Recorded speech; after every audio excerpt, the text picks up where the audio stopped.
As this Parliament, we must hold firm to the principles that underpin the founding values of our democratic country. We must not allow our work to be derailed by sowers of disunity. The name-calling, race-baiting, and ethnic chauvinism we have seen in the course of this debate has been regrettable. Minister Mackenzie has challenged us as a government and as a society to address the national question. This, I believe, is vital if we are to proceed to build a united nation. Not only do we need to have frank and honest conversations about how race continues to define the prospects of our people, but we need to pursue policies that resolve these contradictions in our economy and society. Honorable Sangoni Diko was clear in saying non-racialism is fundamental to the struggle for a free and equal society. Non-racialism is not a concession. It is not an act of charity. It is something that we must continue to build so that we can achieve a South Africa that truly belongs to all who live in it. The task of building a non-racial society and a non-sexist society requires that we remove the material barriers that apartheid created to divide South Africans. This is why we have placed the task of inclusive growth and job creation at the center of the work of this administration. That is why we have stressed the relationship between growth and transformation. To undertake the necessary redistribution of wealth and opportunity, we do need an economy that grows and thrives. And to achieve growth, we need to mobilize capabilities, resources, and efforts of all South Africa's people. In South Africa, growth and transformation are two sides of the same coin. We cannot achieve one without the other. We should therefore not dismiss the vital importance of ensuring that, yes, we take measures that will benefit all the people of South Africa. It is important that we should not allow ourselves to be led into the false choice between policies that are supposedly pro-business or pro-worker. We stand for inclusive growth that creates employment and that enables businesses to emerge, to grow, and to achieve sustainable returns, be they privately owned businesses or state-owned businesses.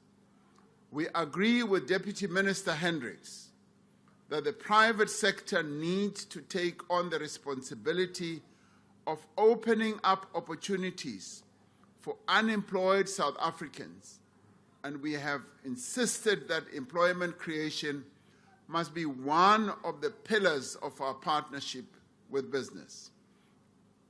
We have seen the impact of the Youth Employment Service, which we established some time ago together with the private sector, and which has created tens and tens of thousands of opportunities for young people, many of which opportunities have now translated into permanent, decent jobs.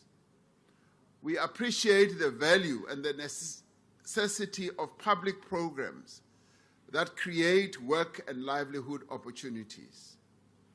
Minister Mantashe is right that if we are to meaningfully address the unemployment crisis, we will have to focus on the lower end of the labor market where mass employment is required.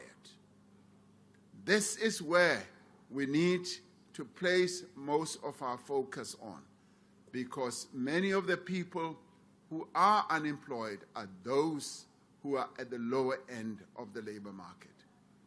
Honorable Shivambu says we are living in an alternative reality when it comes to job creation. For a taste of reality, he could visit some of the 23,000 schools across the country where more than 1 million school assistants have made a tangible difference in improving learning outcomes, supporting curriculum delivery, and improving classroom environment. As a person who is so well educated, who is also reading for his PhD, he will find it very useful just to go to some of the schools so that he can see what these young people are doing. We deployed these young people during COVID to go and assist in schools, and they did not have an experience in the world of work. As they were deployed, they started demonstrating their capability. They started showing how tech-savvy they are. They assisted older teachers in our various schools. And unlike some in this house, we see the economic and social value of the work and livelihood support that has been made possible by mass public employment programs.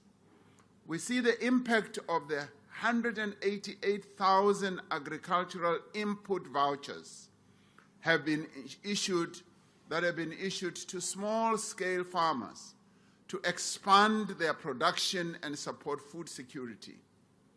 As Minister Nyoncho says, we need to act with more resolve, more resources, and more emphasis to correct the historic injustice of land dispossession and provide people with access to land and the means to work it.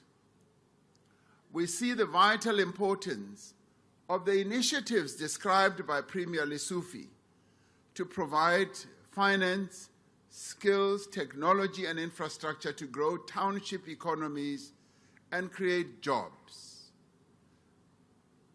Minister Stella Ndabeni will be focusing more intently on what we need to do to support small and medium enterprises, particularly in rural areas and in the townships.